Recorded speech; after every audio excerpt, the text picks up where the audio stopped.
రెడ్డప్ప గారు, మాధవిరెడ్డి గారు చాలా టెన్షన్గా ఉన్నారు. మీరు ఇందాక నుంచి ఏం మాట్లాడాలని.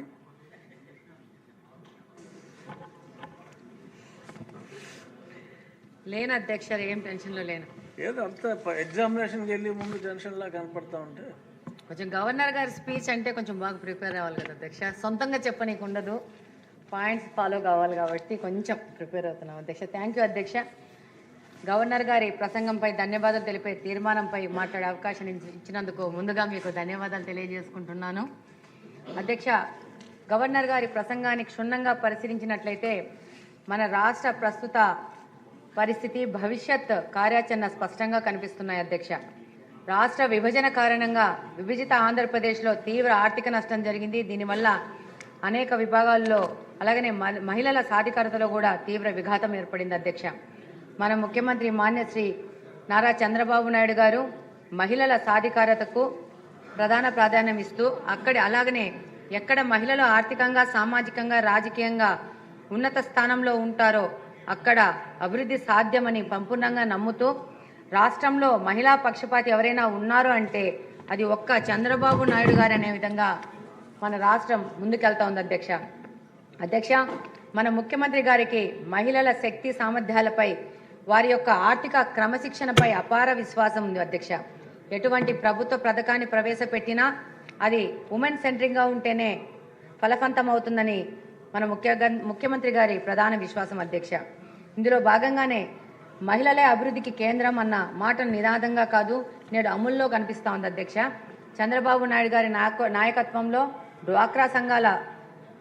డ్వాక్రా సంఘాలకు మళ్లీ ప్రాణం పోసి మహిళల చేతుల్లోనే ఆర్థిక నిర్ణయాలు ఉండేలా కూటమి ప్రభుత్వం చేసింది అధ్యక్ష.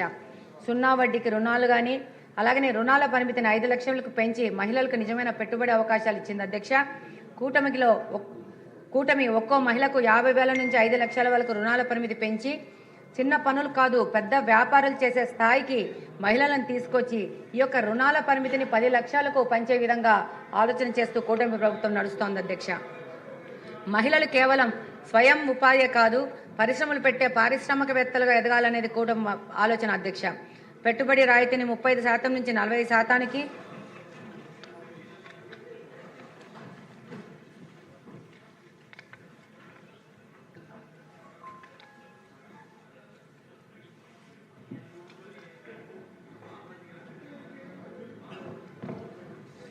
పెట్టుబడి రాయితీని 30% నుంచి 40%కి పెంచడం మహిళా వ్యాపారవేత్తల్లో చారిత్రాత్మక నిర్ణయం అధ్యక్ష.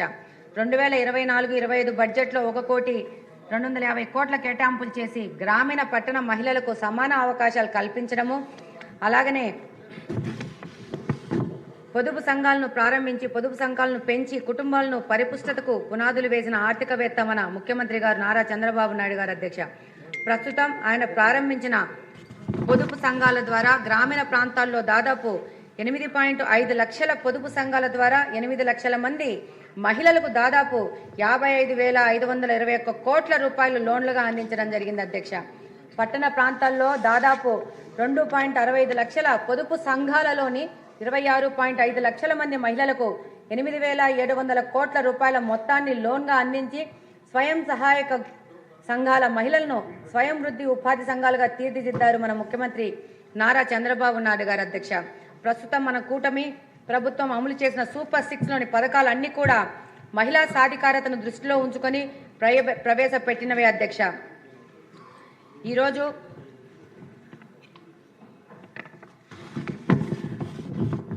అలాగనే ఎస్సీ ఎస్టీ మహిళలకు వడ్డీ లేని రుణాలనిచ్చి నిజమైన ఆర్థిక భరోసాను కల్పించి మహిళల భద్రత విషయంలో కఠినంగా వ్యవహరించి నేరాలు, వరకట్నాలు, మరణాలు తగ్గేలా పాలనలో మార్పు తీసుకొచ్చారు అధ్యక్ష.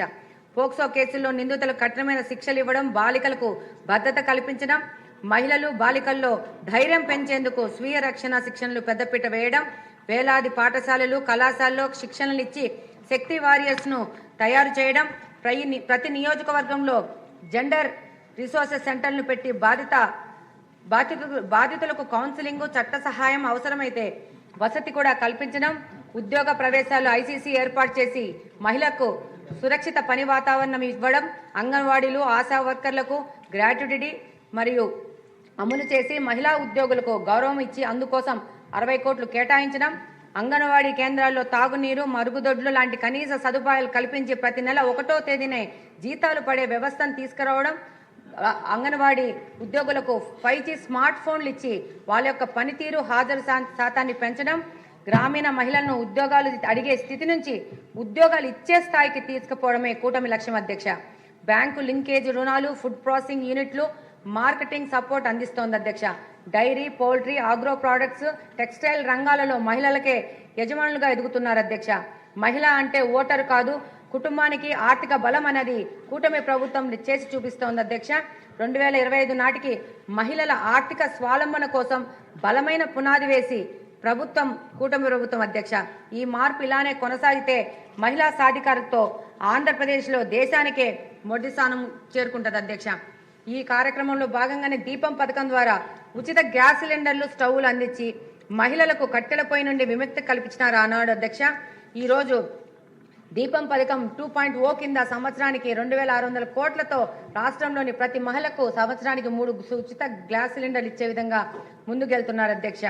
అలాగనే తల్లికి వందనం ద్వారా రాష్ట్రంలోని మహిళలకు ఎంతమంది పిల్లలు ఉంటే ఒక కుటుంబంలో అంతమంది పిల్లలకి తల్లికి వందనం ద్వారా 15,000 రూపాయలు అందించిన ఘనత మన చంద్రన్న గారికి సొంతం అధ్యక్ష.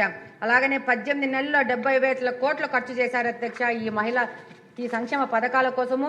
అలాగనే దీంతో పాటు ఆగస్టు 15వ తేదీ ఎంతో గొప్పగా ప్రారంభించిన మహిళల కోసం ప్రారంభించిన స్త్రీ శక్తి పథకం ద్వారా ఆర్టీసీ బస్సులో ఉచిత ప్రయాణం సౌకర్యం కల్పించడం మహిళా సాధికారతకు దిశగా ఒక అద్భుతమైన ప్రయత్నం అధ్యక్ష. ఈ ఉచిత బస్సు సౌకర్యం సమాజంలో చాలా మంచి పరిణామాలకు దారితీసింది అధ్యక్ష. గ్రామీణ ప్రాంతాల పేద విద్యార్థినులు ఈ సౌకర్యాన్ని వినియోగించుకుంటూ ఉన్నత చదువులు చదువుకునే అవకాశం వచ్చింది అధ్యక్ష. గ్రామాలలో ఉపాధి అవకాశాలు లేని మహిళలు బస్సు ఛార్జీల కోసం ఇబ్బంది పడకుండా ఆర్టీసీ బస్సులో ఉచిత ప్రయాణం చేసి పట్టణాలలో సొంత చిరు వ్యాపారాలు, చిన్న ఉద్యోగ అవకాశాలు చేసుకుంటూ జీవనోపాధి పొందుతున్నారు అధ్యక్ష. ఇప్పటి వరకు దాదాపు 1,200 కోట్లు అడ్వాన్స్ ఇచ్చి 2026 మార్చి వరకు నిధులు కేటాయించడం ఈ యొక్క స్త్రీశక్తి ప్రోగ్రాము ఇంత స్ట్రాంగ్గా ముందుకెళ్తోంది అధ్యక్ష. స్త్రీశక్తి ద్వారా నిజంగానే స్త్రీశక్తిని వెలికి తీసి అవకాశం వచ్చింది అధ్యక్ష. తద్వారా రాష్ట్ర GSDPలో మరింత పెరుగుతుంది అధ్యక్ష. దీనికోసం భారము 2,100 కోట్లు చేసి దానికోసం 8,454 బస్సులు అందుబాటులో తేవడమే కాకుండా ఘాట్ రోడ్లలో, దేవాలయాలకు, టూరిజం స్పాట్స్ కూడా ఈ పథకాన్ని విస్తరించడం అధ్యక్ష. స్త్రీశక్తి పథకం కింద ప్రతి మహిళకు 1,500 నుంచి 3,000 రూపాయలు లబ్ధి పొందడమే కాకుండా ఉపాధి అవకాశాలు పొందడం ద్వారా ఆర్థికంగా ఎదుగుతున్నారు అధ్యక్ష. కాబట్టి స్త్రీశక్తి పథకం అనేది సంక్షేమ పథకం కాదు అధ్యక్ష. అంతేకాకుండా ఈ పథకాన్ని ప్రభుత్వం చేసే వ్యయం కూడా కాదు అధ్యక్ష. దీని పెట్టుబడిలాగా చెప్పుకోవాల్సి ఉంటుంది అధ్యక్ష. చంద్రబాబు నాయుడు గారి విజన్లో భాగమైన మహిళా వర్క్ ఫోర్స్ పార్టిసిపేషన్ రేషియోను ప్రస్తుతం ఉన్న 45% నుంచి 2047 నాటికి 85% పెంచాలన్న లక్ష్యానికి ఈ స్త్రీశక్తి పథకం ఎంతగానో తోడ్పడుతుందని తెలియజేస్తున్నాను అధ్యక్ష. వితంతు, ఒంటరి మహిళ, విద్యార్థి పింఛన్లు తీసుకునే వారిలో కూడా ఎక్కువ మంది మహిళలే ఉండడము గమనార్హం అధ్యక్ష. ప్రస్తుతము 1,924 కోట్ల రూపాయల వ్యయం చేసి రాష్ట్రంలో 1,025,000 మంది మహిళలను వ్యాపారవేత్తలుగా చేర్చాలని సంకల్పించారు మన ముఖ్యమంత్రి గారు. దీనికోసము స్మార్ట్ కార్డ్ అనేది తీసుకొని వచ్చారు అధ్యక్ష. చిరు వ్యాపారాలు చేసే మహిళలకు కానీ వాళ్ళ కుటుంబ సభ్యులకు కానీ స్మార్ట్ కార్డ్ ఇచ్చి ఈ కాల్ మనీ సెంటర్స్ ద్వారా డిపెండ్ కాకుండా ప్రభుత్వమే వారికి ఆర్థిక సహాయం చేస్తూ వీళ్ళు 1వ విడత 2వ విడత మంచిగా కడితే వీటి యొక్క ఆర్థిక సహాయం యొక్క కెపాసిటీని 50,000కు పెంచడం జరిగింది అధ్యక్ష.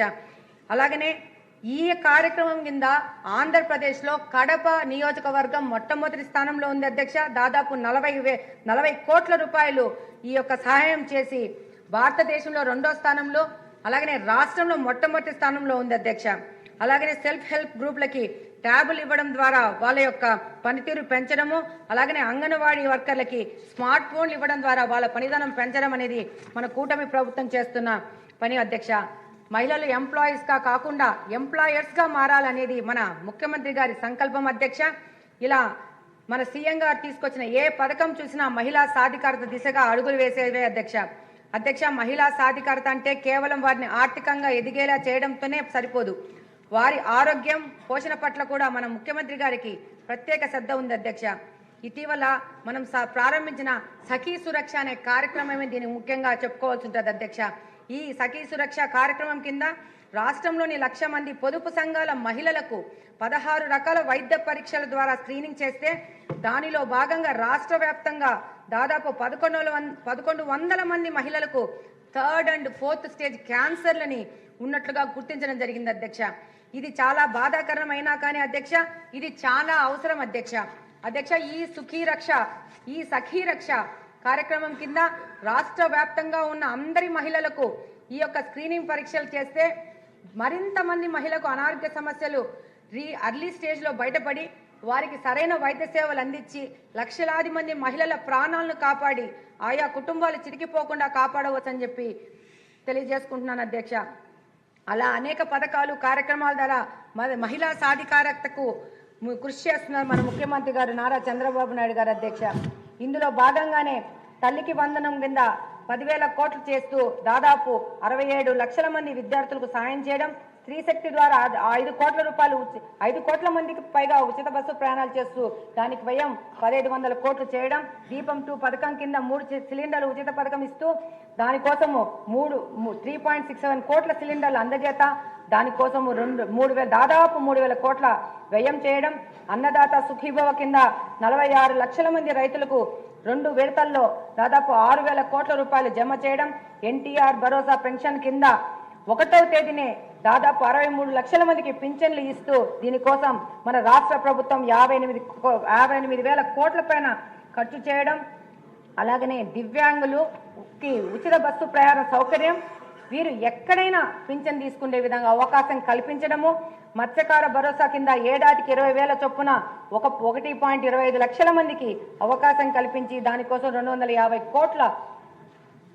రూపాయలు ఖర్చు పెట్టడము, నేతన్నలకు ఉచిత విద్యుత్తు, మరమగ్గాలకు నెలకు 500, మగ్గాలకు 200 యూనిట్లు ఉచితంగా విద్యుత్ ఇవ్వడము, ఆటో డ్రైవర్ల సేవలో వారికి 15,000 రూపాయలు ఇచ్చి దాదాపు 2.9 లక్షల మందికి లబ్ధి చేకూరింది. అన్నా క్యాంటీన్లో దాదాపు 205 అన్నా క్యాంటీన్లు ఏర్పాటు చేసి 7 కోట్ల పైన ప్రజలు దీని మీద ఉపయోగించుకోవడం జరిగింది అధ్యక్ష.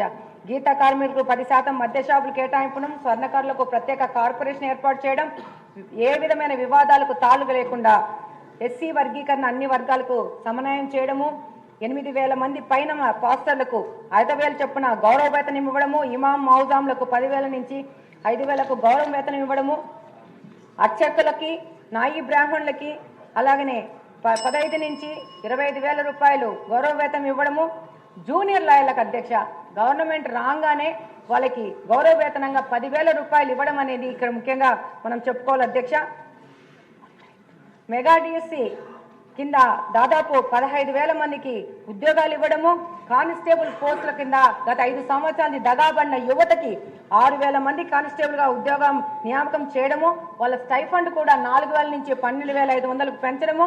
ఇంకొక ముఖ్య విషయం చెప్పుకోవాలి అధ్యక్ష, మన యొక్క పట్టదారు పాసు పుస్తకాలలో మనము గౌరవించే మన రాజముద్ర కావాలని చెప్పేసి ఒక ప్రతిష్టాత్మకమైన నిర్ణయం తీసుకొని మన రాజముద్రతో మన పట్టాదారు పాసు పుస్తకాలు తీసుకోవడము, అలాగనే అంగన్వాడీ కార్యకర్తలు ఆశా వర్కర్లకు గ్రాట్యుటీలు ఇవ్వడము, అలాగనే ముఖ్యంగా చెప్పుకోవాల్సింది రాష్ట్రం మొత్తం గత 5 సంవత్సరాల్లో చెత్త ఆంధ్రప్రదేశ్గా మార్చిన ఈ ఆంధ్రప్రదేశ్ను స్వచ్ఛాంధ్ర దిశగా తీసుకెళ్తూ 100% డోర్ కలెక్షన్ చేసుకుంటూ దాదాపు చెత్త పన్ను రద్దు చేసి 105 లక్షల టన్నుల చెత్త తొలగింపు చేయడము, అలాగనే విశాఖ సిఐఐ సమ్మిట్ ద్వారా 610 ఒప్పందాలు చేసుకోవడము, అలాగనే విశాఖలో $15 బిలియన్ గూగుల్ డేటా సెంటర్ ఏర్పాటు చేయడము, అమరావతిలో క్వాంటమ్ వ్యాలీ భవనాల శంకుస్థాపన, Visakha IT hub, Reliance data సెంటర్ను అడుగు వేయడము, టీసీఎస్ ప్రారంభం, కాగ్నిజెంట్ శంకుస్థాపన చేయడము,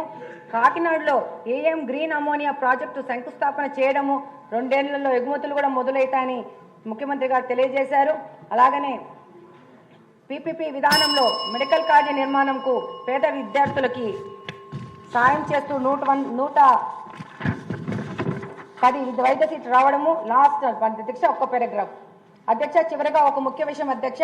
భారత రాజ్యాంగ స్ఫూర్తితో రాష్ట్రంలోని ప్రజలందరికీ కుల మత ప్రాంత వర్గ స్త్రీ పురుష వివక్షణ లేకుండా అందరికీ అన్ని రంగాలలో సమాన అవకాశాలు కల్పించే ధ్యేయంగా పనిచేస్తున్న మన ముఖ్యమంత్రి గారు మన శ్రీ నారా చంద్రబాబు నాయుడు గారికి, నిబద్ధత మారుపేరైన ఉప ముఖ్యమంత్రి వర్యులు శ్రీ కొనిదెల పవన్ కళ్యాణ్ గారికి మరియు రాష్ట్ర మంత్రి వర్యులు యువగలం సారథైన శ్రీ నారా లోకేష్ బాబు గారికి నాకు ఈ అవకాశం ఇచ్చినందుకు హృదయపూర్వక ధన్యవాదాలు తెలియజేసుకుంటూ, ధన్యవాదాలు అధ్యక్ష. సభ్యులకు చిన్న మనవి, గవర్నర్ గారు ప్రసంగాన్ని ఆకలింపు చేసుకొని అర్థవంతంగా చెప్పగలిగితే చాలా బాగుంటుంది. మళ్ళీ దాన్నే తిరిగి చదవటం కాకుండా. బెందాలం అశోక్ గారు.